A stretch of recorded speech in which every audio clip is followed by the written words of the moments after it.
ನಮಸ್ಕಾರ ಫ್ರೆಂಡ್ಸ್. ನಮ್ಮ ಜೀವನದಲ್ಲಿ ಹೇಗಿರಬೇಕು ಅಂದರೆ ನಮ್ಮನ್ನು ಮರೆತವರು ಕೂಡ ಮರಗುವ ಹಾಗೆ ಇರಬೇಕು. ನಮ್ಮನ್ನು ಪಡೆದುಕೊಂಡವರು ತಮ್ಮನ್ನೇ ತಾವು ಮರೆಯುವ ಹಾಗೆ ಬದುಕಬೇಕು. ಸಂಬಂಧಗಳು ಹುಟ್ಟೋದು ರಕ್ತದಿಂದ, ಆದರೆ ನಮ್ಮವರು ಅನ್ನೋ ಭಾವನೆ ಹುಟ್ಟುವುದು ನಮ್ಮ ಮನಸ್ಸಿನಿಂದ. ಒಬ್ಬ ವ್ಯಕ್ತಿಯನ್ನು ಒಳ್ಳೆಯ ನಡೆ ನುಡಿ ಹಾಗೂ ಗುಣದಿಂದ ಪ್ರೀತಿಸಿ. ಯಾರಾದರೂ ನಿಮ್ಮನ್ನು ನಿರಾಕರಿಸಿದರೆ ಒಪ್ಕೊಂಡು ನಡೆದುಬಿಡಿ. ಕಾಡಿಬೇಡಿ ಇರುವುದರಿಂದ ಅರ್ಥ ಇಲ್ಲ. ನಿಮ್ಮನ್ನು ನೋಡಿ ಉರ್ಕೊಳ್ಳೋರು ನಿಮಗೆ ಉಪಕಾರ ಮಾಡೋದಕ್ಕೆ ಯಾವತ್ತೂ ಮುಂದೆ ಬರೋದಿಲ್ಲ.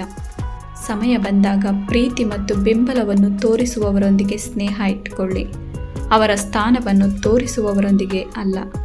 ಬದುಕಲ್ಲಿ ಬರುವ ಪರಿಸ್ಥಿತಿಗಳಿಗೆ ತಕ್ಕಂತೆ ಮನುಷ್ಯನ ಬುದ್ಧಿ ಹಾಗೂ ಮನಸ್ಸು ಕೆಲಸ ಮಾಡುತ್ತದೆ. ಆ ಕ್ಷಣದ ಆಲೋಚನೆಗಳಿಂದಲೇ ಆತನಿಂದ ಅದ್ಭುತವಾದ ಕಲೆ ಸೃಷ್ಟಿಯಾಗುತ್ತದೆ. ಎಲ್ಲ ಸಮಯದಲ್ಲೂ ನಮ್ಮ ಒಳ್ಳೆಯತನ ಕೆಲಸಕ್ಕೆ ಬರೋದಿಲ್ಲ. ಯಾರಿಗೆ ಯಾವ ರೀತಿಯಲ್ಲಿ ಉತ್ತರ ಕೊಡಬೇಕೋ ಅದೇ ರೀತಿಯಲ್ಲಿ ಉತ್ತರ ಕೊಟ್ಟರೆ ಮಾತ್ರ ಆ ಒಳ್ಳೆಯತನಕ್ಕೆ ಬೆಲೆ.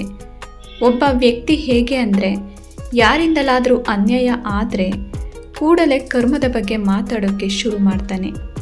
ಮಾತೆತ್ತಿದರೆ ಕರ್ಮ ಬಿಡಲ್ಲ, ಕರ್ಮ ನೋಡ್ಕೊಳ್ತದೆ ಅನ್ನೋ ಮುಂಚೆ ನಮಗಾದ ಅನ್ಯಾಯವು ನಮ್ಮ ಕರ್ಮದ ಫಲ ಆಗಿರಬಹುದು ಅಂತ ಅಂದ್ಕೊಳ್ಳೋದಿಲ್ಲ. ಯಾಕೆ ಅಂದರೆ ಪ್ರತಿಯೊಬ್ಬರೂ ಅವರಿಗವರೇ ಸರಿ ಅನ್ನೋ ಮನಸ್ಥಿತಿಯಲ್ಲಿರ್ತಾರೆ. ರೋಗಕ್ಕೆ ಭಯಪಟ್ಟು ಊಟ ಬಿಡ್ತಾರೆ, ಬಿಪಿಗೆ ಭಯಪಟ್ಟು ಉಪ್ಪನ್ನು ಬಿಡ್ತಾರೆ. ಆದರೆ ದೇವರಿಗೆ ಭಯಪಟ್ಟು ಪಾಪವನ್ನು ಮಾಡುವುದು ಮಾತ್ರ ಬಿಡುವುದಿಲ್ಲ. ಇದೇ ನಿಜವಾದ ಮನುಷ್ಯನ ಗುಣ. ಈ ವಿಡಿಯೋ ನಿಮಗೆ ಇಷ್ಟ ಆಗಿದ್ದರೆ ಒಂದು ಲೈಕ್ ಕೊಡೋದನ್ನು ಮರಿಬೇಡಿ. ಮತ್ತಷ್ಟು ಇಂತಹ ಮೋಟಿವೇಶನ್ ವಿಡಿಯೋಗಳಿಗಾಗಿ ನಮ್ಮ ಚಾನಲನ್ನು ತಪ್ಪದೇ ಸಬ್ಸ್ಕ್ರೈಬ್ ಮಾಡಿಕೊಳ್ಳಿ. ಧನ್ಯವಾದಗಳು.